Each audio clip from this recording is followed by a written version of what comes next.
Selamat pagi Bapak Ibu, Saudara-saudara yang dikasihi Tuhan. Kita bersyukur pagi hari ini kita masih dapat beribadah kepada Tuhan. Mohon maaf kalau pagi hari ini kita ibadah online karena beberapa hari yang lalu saya dengan istri mengalami demam. Tetapi bersyukur pada Tuhan sudah baik dan sudah normal. Bahkan kemarin sore kita berdua sudah 35 lebih 5 derajat, jadi sudah normal, sudah baik. Tapi memang tubuh agak lemas. Oleh karena itu saya memutuskan untuk tidak ke gereja dulu, untuk supaya semua jemaat juga tenang, nanti tidak ada yang bingung. Ya, saya juga supaya bisa istirahat karena masih agak lemas. Doakan supaya saya terus bisa kuat kembali ya di tengah-tengah masalah-masalah yang sedang kita tahu di negara kita, sedang COVID di mana-mana yang meningkat. Untuk sebelum kita mendengar firman Tuhan, terlebih dahulu mari kita mau berdoa. Bapa di surga, kami mengucap syukur, kami berterima kasih pada pagi hari ini kami kembali dapat berkumpul sekalipun lewat ibadah virtual. Tapi kami percaya Tuhan hadir dan Tuhan akan memberkati pemberitaan firman Tuhan. Dan puji-pujian yang sudah kami naikkan juga menyenangkan hati Tuhan. Berfirmanlah, kami siap mendengar, dan biar firman Tuhan menjadi penuntun kami, penunjuk jalan kami makin diubah, kami makin mengerti, kami makin serupa dengan Tuhan, dan kami siap menyambut kedatangan-Mu. Terima kasih, dalam nama Yesus Tuhan, Juru Selamat kami mau mendengarkan firman Tuhan. Haleluya. Amin. Pagi hari ini saya akan berbicara tentang berjagalah dan berdoalah. Mungkin saudara bertanya, kenapa saya mengambil ayat ini? Ya, dari Lukas 21 ayat 36 itu tentang berjagalah dan berdoalah. Karena beberapa hari yang lalu ketika saya istirahat siang, saya bangun. Ya, sepertinya saya bukan mimpi, mungkin gimana, saya sepertinya ada suara terus berjagalah, berdoa. Jadi kayak ada yang suruh saya, itu langsung saya siapkan firman Tuhan ya tentang berjagalah dan berdoalah ya. Nah, jadi Lukas 21:30. Jadi saya memang betul-betul jadi kayak yang memberitahu gitu ya. Nah, firman Tuhan berbunyi demikian. Berjaga-jagalah senantiasa sambil berdoa. Perhatikan, berjaga-jagalah senantiasa sambil berdoa, bukan berdoa sambil berjaga-jaga, supaya kamu beroleh kekuatan untuk luput dari semua yang akan terjadi itu, dan supaya kamu tahan berdiri di hadapan Anak Manusia. Ini ayat ini bicara tentang kedatangan Tuhan yang kedua kali.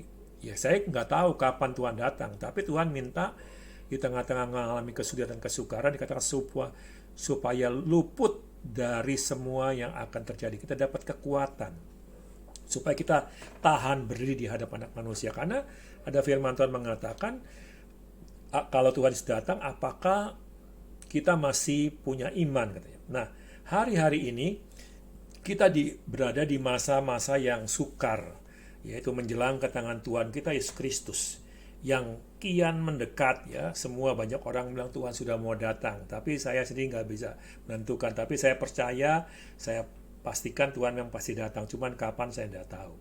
Coba perhatikan dengan seksama keadaan dunia sekarang. Sudah sangat jelas bahwa semua yang sedang terjadi adalah tanda-tanda akhir zaman. Ya. Saudara-saudara yang dikasih Tuhan, kita diminta senantiasa berjaga-jaga sambil berdoa.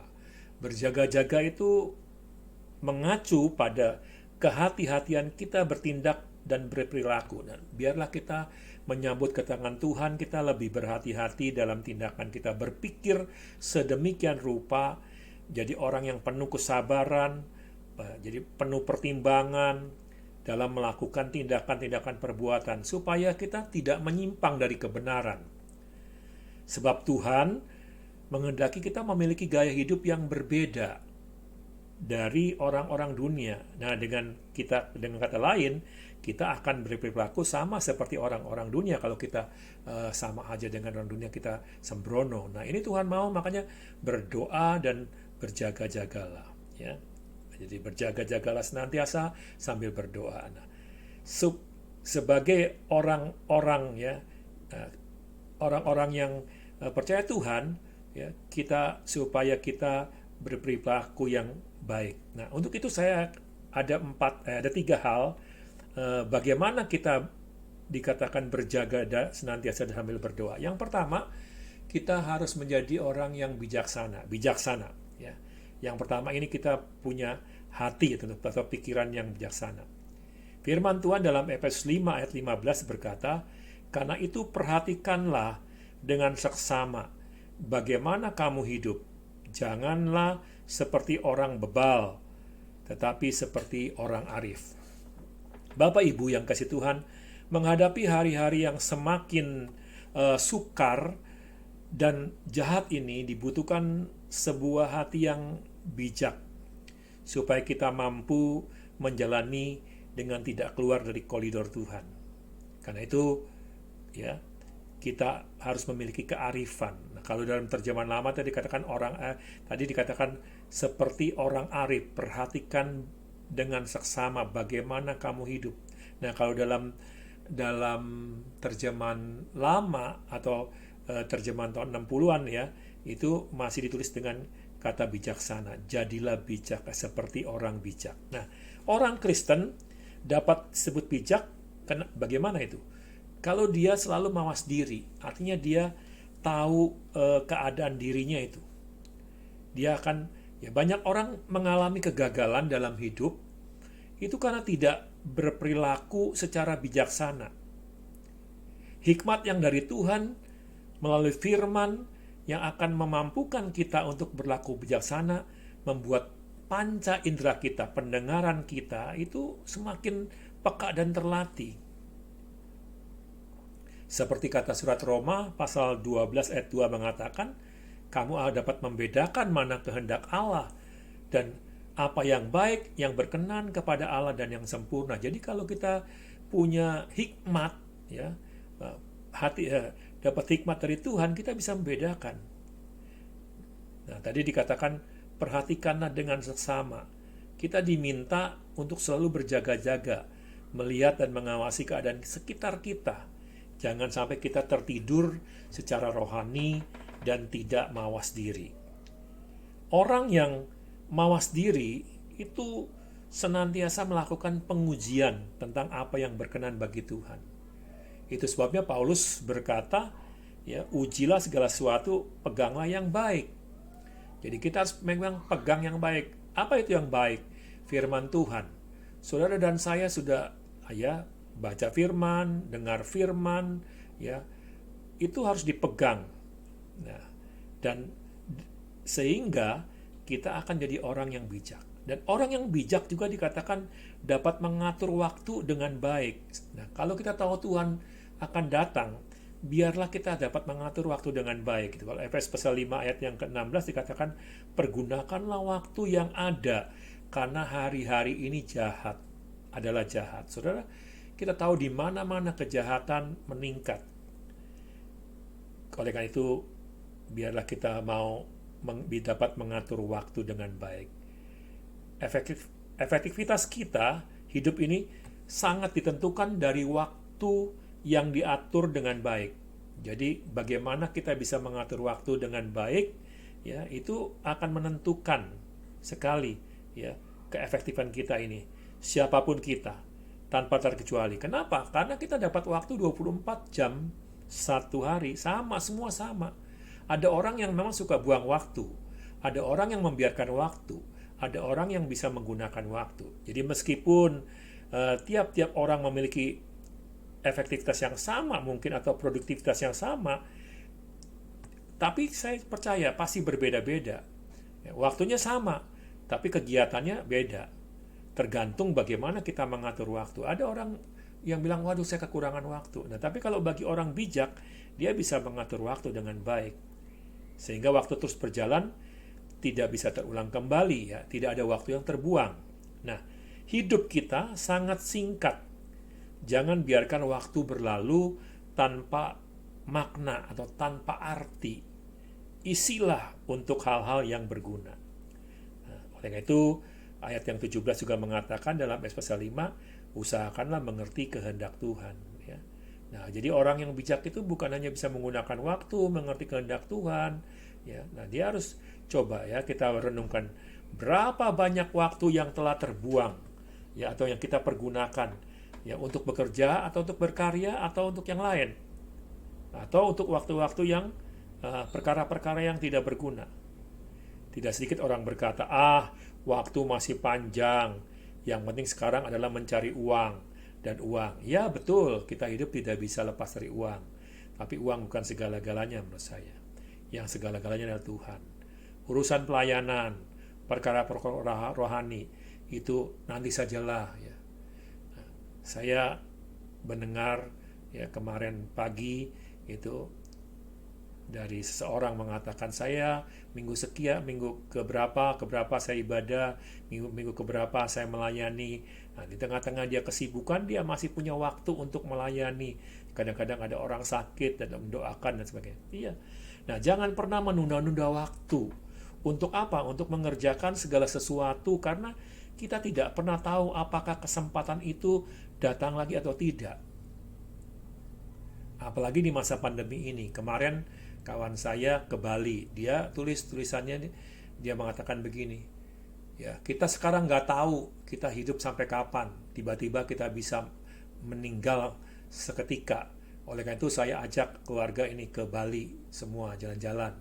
Belum lama dia ke Gunung Bromo, jadi pergi aja pokoknya, dia bilang, dia intinya ya dibikin happy saja. Ya satu segi baik, ya satu segi lagi memang satu segi baik apa? Jadi hati senang kan imunnya jadi kuat, bagus. Tapi ya kalau yang punya uang, tapi satu segi lagi juga resiko tinggi. Jadi semua ya tergantung lah ya. Tapi kita percaya Tuhan tolong kita. Nah, mari pergunakan waktu sebaik mungkin supaya kita tidak menyia-nyiakannya. Kalau kita menyia-nyiakannya waktu, berarti kita sedang menyia-nyiakan hidup kita. Jadi waktu sekarang ini perlu kita gunakan dengan baik. Yang kedua adalah bertobat. Jadi menjelang kedatangan Tuhan itu dikatakan berjaga-jagalah dan senantiasa sambil berdoa. Itu kita juga bicara tentang pertobatan. Jadi jangan sampai kita itu terlena. Tuhan mau datang tapi kita hidup dalam dosa ya. 2 Petrus 3:9 mengatakan Tuhan tidak lalai menepati janjinya. Janjinya apa? Akan kedatangannya. 2 Petrus 3:9. Sekalipun ada orang yang menganggapnya sebagai kelalaian, tetapi ia sabar terhadap kamu, karena ia menghendaki supaya jangan ada yang binasa, melainkan supaya semua orang berbalik dan bertobat. Jadi kalau Tuhan belum datang atau lambat, itu ada maksud supaya kita ini diberi kesempatan untuk bertobat. Saya kan katakan, kalau Tuhan belum datang, itu pasti itu kesempatan untuk kita untuk Tuhan mau ubah. Tuhan mau supaya kita makin serupa dengan Dia. Nah, untuk menuju pertobatan sejati, ada langkah-langkah yang harus kita perhatikan. Pertama, kita harus menyadari bahwa diri kita ini adalah orang berdosa. Kalau kita nggak pernah sadar kita orang berdosa, kita nggak akan bertobat. Cobalah kita tahu. Kalau kita tahu kita berdosa, kita perlu siapa yang bisa mengampuni supaya kita dapat keselamatan. Ada banyak orang yang menganggap dirinya sudah benar, sudah suci, sehingga ia merasa tidak perlu bertobat. Ya nggak apa-apa, kalau bilang saya sudah suci, sudah benar, nggak perlu bertobat. Ya. Pengakuan jujur sebagai orang berdosa memerlukan pengampunan dosa dari Tuhan Yesus adalah langkah awal. Jadi orang kalau nggak bisa jujur nggak ya? Nah seperti anak terhilang, ketika dia ingin kembali kepada bapaknya, dia sadar, waduh, ternyata saya keliru ini. Nah, itu artinya ada penyesalan. Nah, kita juga begitu. Kita akan, kalau kita sadar akan ada penyesalan, saya orang berdosa, saya sudah salah, bisa datang kepada Tuhan. Firman Tuhan berkata dalam 1 Yohanes 1 ayat 8, jika kita berkata bahwa kita tidak berdosa, maka kita menipu diri kita sendiri. Kebenaran tidak ada dalam diri kita. Semua orang berdosa ya. Apabila kita mau datang sama Tuhan, Tuhan pasti akan mengampuni. Karena apa? Tuhan mau supaya kita memang datang sama Tuhan Seperti 1 Yohanes 1 ayat 9 mengatakan, ia adalah setia adil dan adil, sehingga dia mengampuni segala dosa kita dan menyucikan kita dari segala kejahatan. Kalau kita mau mengaku dosa, Tuhan mengampuni kok. Ya. Bahkan Yesaya mengatakan sekalipun dosamu semerah kirmisi, ya, semerah kirmisi akan diputih seperti salju. Nah, jadi dengan kata lain Tuhan bisa memulihkan kita. Kita harus percaya dan mengaku bahwa Yesus adalah Tuhan. Nah, yang kedua, kita pun harus mengaku dengan mulut. Jadi bukan hanya ya kita menjelang, ya saya menyesal, tapi kita harus mengaku dengan mulut, percaya bahwa Yesus adalah Tuhan Juru Selamat. Nah ini kata firman Tuhan, dengan hati orang percaya, dibenarkan, dan dengan mulut mengaku akan diselamatkan. Jadi kita diselamatkan bukan karena perbuatan kita,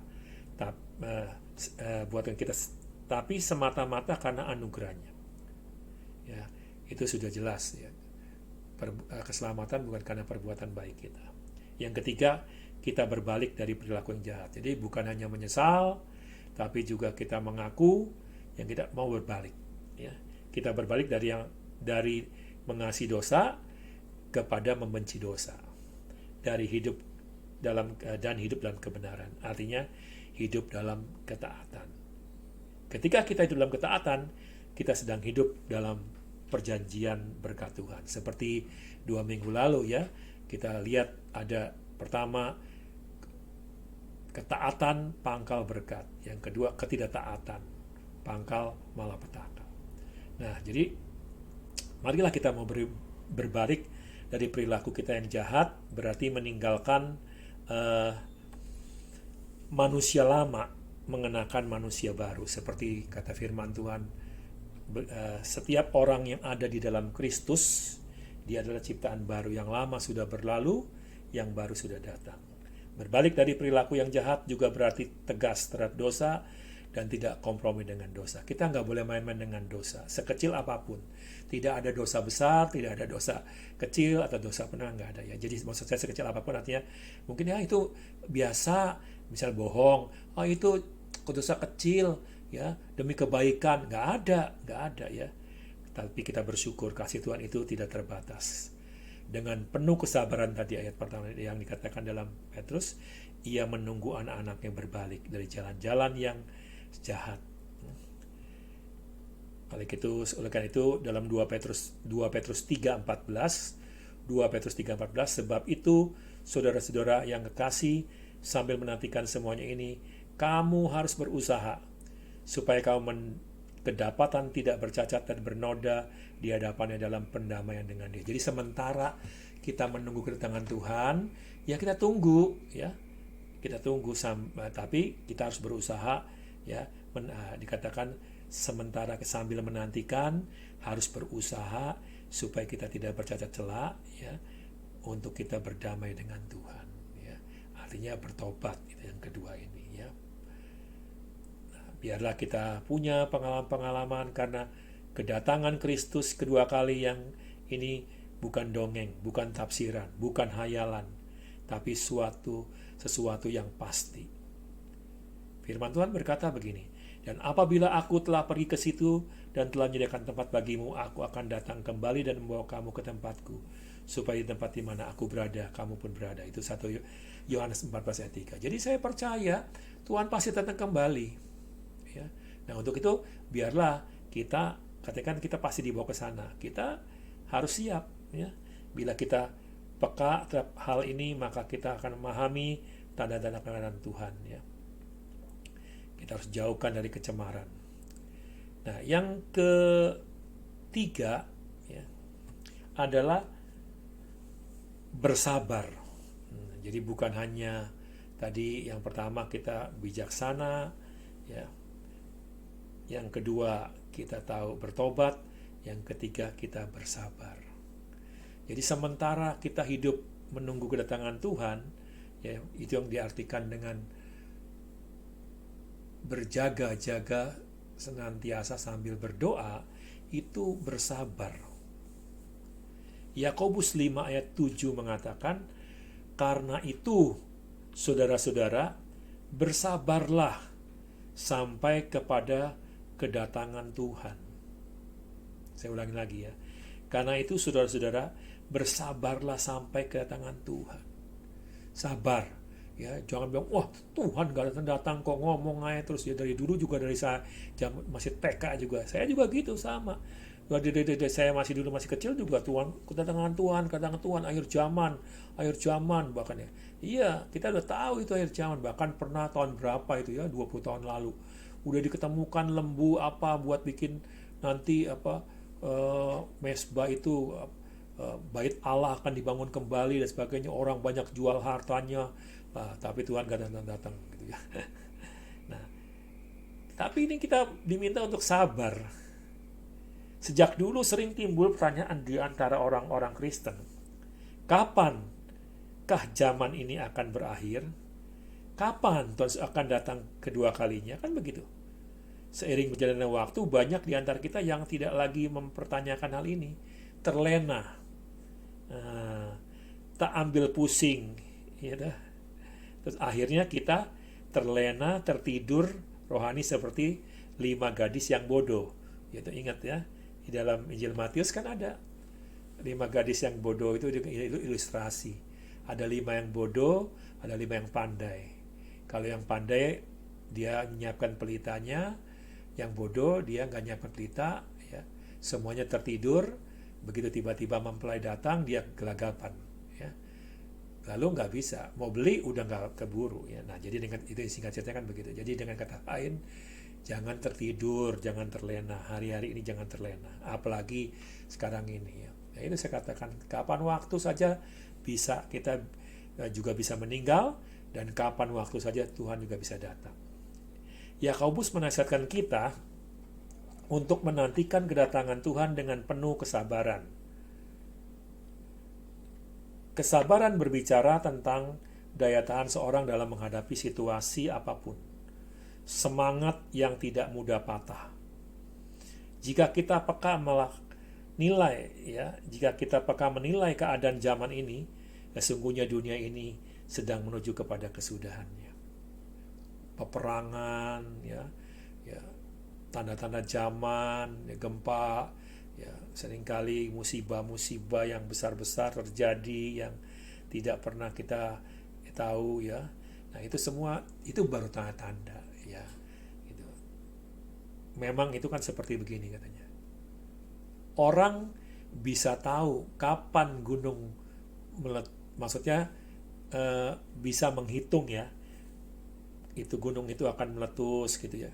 Tapi nggak bisa juga menentukan kapan harinya. Tapi dia bisa tanda-tandanya sudah sekian dan sebagainya. Ya bisa ngitung lah. Gitu. Ya sama. Ya, Tuhan juga ya datang juga.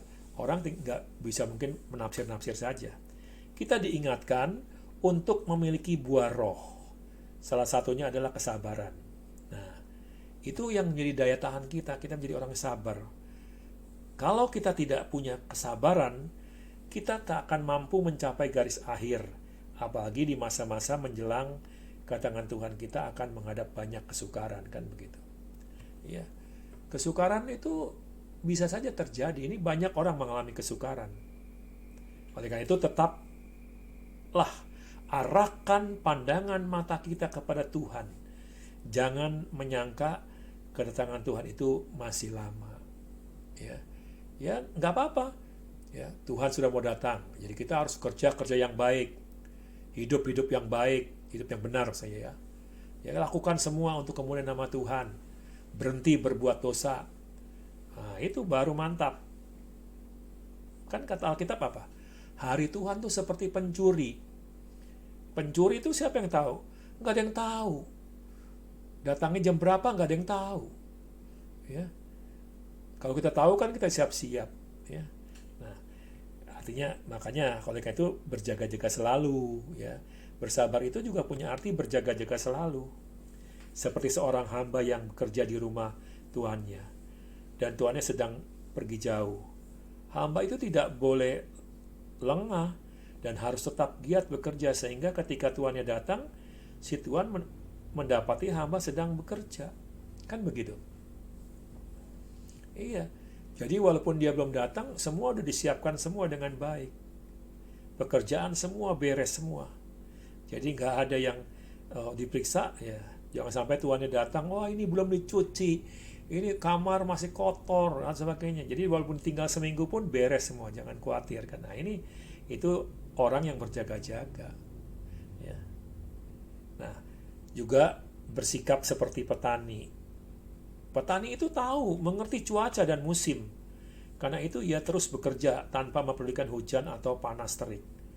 Terus mengolah tanahnya dan menabur. Saya kalau pagi suka jalan pagi itu setengah jam di persawahan. Ya. Itu saya lihat orang pagi-pagi sudah ya gebah-gebah. Ini kan mau panen, gebah burung. Hus, hus, hus gitu ya. Nah, terus kadang kemarin ini baru tanam, dia dengan setia pagi-pagi udah nyemprotin rumput-rumputnya, dimatikan. Juga terus ada lagi yang mereka dengan kalau malam dia kasih setrum, ya listrik maksudnya, ada supaya tikus-tikus nggak makan dan sebagainya. Pokoknya dengan usaha lah, dia dengan sabar juga ya. Dan juga dia kan nggak bisa begitu tanam padi, begitu nabur 2 minggu cabut, ya nggak jadi. Nah, artinya apa? Artinya kita perlu kesabaran. Nah, itu dalam Yakobus 5 ayat 7b dikatakan ia sabar sampai telah turun hujan, musim gugur dan hujan musim semi. Nah, ini bicara tentang kesabaran. Sabar itu nggak ada habisnya, sampai mati pun kita yang sedang belajar sabar. Kadang-kadang kesabaran kita diuji atau diizinkan Tuhan dengan situasi yang kita hadapi atau dengan orang yang terdekat. Bisa dengan istri, bisa dengan suami, dengan anak, mungkin dengan tetangga, bisa macam-macam ya. Nah, karena kedatangan Tuhan tidak lama lagi, maka kita harus menjaga hidup kita tetap berada dalam kebenaran Tuhan. Sehingga ketika waktu yang dinantikan itu tiba, kita tidak tertinggal. Jangan sampai kita melupakan perkara-perkara rohani karena kesibukan mengejar harta dan kekayaan dunia ini. Nah, ini loh, banyak orang sibuk sampai nggak ibadah. Ya, kita harus siapkan waktu. Ya, kita udah kerja seminggu. Ya, kita masa nggak bisa 1 jam untuk datang ke gereja. Ya harusnya kalau punya janji ya di cancel dulu, ya diatur supaya jam-jam segitu. Oh nggak bisa ini, saya ibadah. Ya kalau memang bisa begitu. Tapi memang kalau nggak bisa ditunda ya udah. Tapi menurut saya harusnya bisa. Ya. Padahal semuanya itu akan kita tinggalkan. Yang kita cari akan kita tinggalkan, tapi kita kalah kadang-kadang. Mari kita semakin giat mengumpulkan harta surgawi. Jika kita seorang tahu bagaimana harus berbuat baik, tetapi ia tidak melakukannya, dia berdosa. Kata Yakobus 4 ayat 17. Jadi kalau kita tahu itu baik, kita nggak lakukan, kita adalah berdosa. Nah, oleh karena itu, saudara-saudara, biarlah pagi hari ini ya, firman Tuhan dengan jelas bahwa berjaga-jagalah senantiasa sambil berdoa. Untuk apa? Supaya kita beroleh kekuatan, kita bertahan, kita dapat kekuatan, kita tidak gampang jatuh menjelang hari kedatangan Tuhan. Sehingga kalau Tuhan datang atau kapanpun kita selesai tugas kita sudah siap bertemu dengan Tuhan. Tuhan Yesus memberkati, dan mari kita akan tutup dalam doa. Bapa di surga, terima kasih untuk firman-Mu pada pagi hari ini. Dan biarlah kami semua jemaat Tuhan makin mengerti, makin mengenal Engkau. Dan kami mau belajar Tuhan untuk tidak membuang-buang waktu khususnya. Berikan kami hati yang bijaksana. Karena kami tahu hari-hari kami begitu singkat, begitu pendek. Tetapi biarlah kami mau isi dengan hal-hal yang baik untuk kemuliaan nama Tuhan. Dan biar juga berikan kami hati untuk kami mau bertobat Tuhan.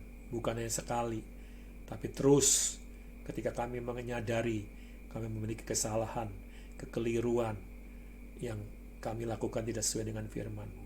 Itu sebab pagi hari ini ampuni kami Tuhan. segala dosa dan kesalahan kami, supaya kami semakin hari semakin layak, supaya kalau Engkau datang, kami boleh menjadi orang-orang yang diangkat oleh Tuhan, dan kami boleh bertemu dengan Tuhan, bukan kami tertinggal. Dan kami sangat yakin Tuhan baik dan Tuhan sudah mengampuni, dan biarlah pertobatan kami, Tuhan boleh menuntun kami untuk kami tetap menjadi orang-orang yang makin hari makin disempurnakan. Bapa di surga, Engkau juga tolong kami, berikan kami kesabaran dalam menghadapi semua situasi, tantangan, ujian, sakit penyakit, apapun yang kami alami, sehingga kami tetap, Tuhan percaya Tuhan baik. Dan sementara kami juga menantikan Engkau, kami tetap bersabar, walaupun Engkau belum datang. Tapi kami sabar, Tuhan, untuk melakukan semua. Kami tekun, kami berdoa terus, berjaga, supaya kami mendapat kekuatan. Terima kasih Bapa, memberkati jemaat Tuhan dalam setiap usaha pekerjaan dalam rumah tangganya. Terima kasih Tuhan. Sekarang kekasih Tuhan, pulanglah, terimalah dan bawalah. Kiranya kasih karunia Tuhan Yesus Kristus dan kasih Bapa serta persekutuan dengan Roh Kudus menyertai saudara sekalian mulai hari ini sampai Maranatha. Tuhan Yesus datang kembali. Dalam nama Tuhan Yesus, hamba pohon kando berkat ini, yang percaya berkata, amin.